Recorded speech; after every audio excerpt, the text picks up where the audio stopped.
I'm Joran Gargella, and you're watching Improv Nerd with Jimmy Carrane. Improv Nerds.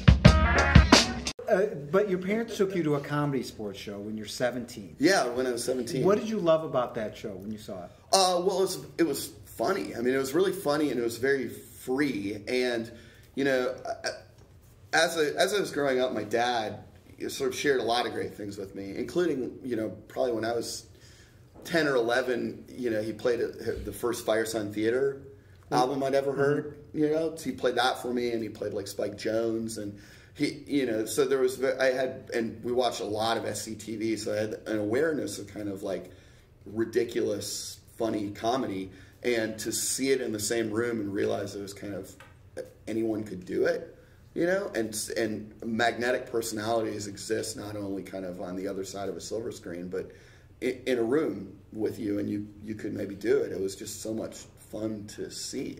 I just wanted to, you know, it's probably the same kind of addicting feeling that we all get, where you just want to kind of, it jives with you intellectually, and you see the act of creation and the act of joy.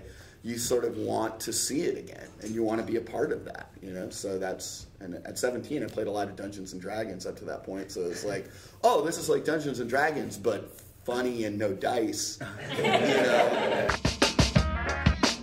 Improv Nerds. Okay, they're giving us a couple minutes, okay? To clear out our stuff. Yeah, I know. Be cool, all right? Okay. This is cool. very, like, you know, I get very intense about this kind of stuff. Oh yeah, well that's totally appropriate. We're losing our jobs. Shh. I'm 52 years old. I'm 48. You're a spring chicken. I know.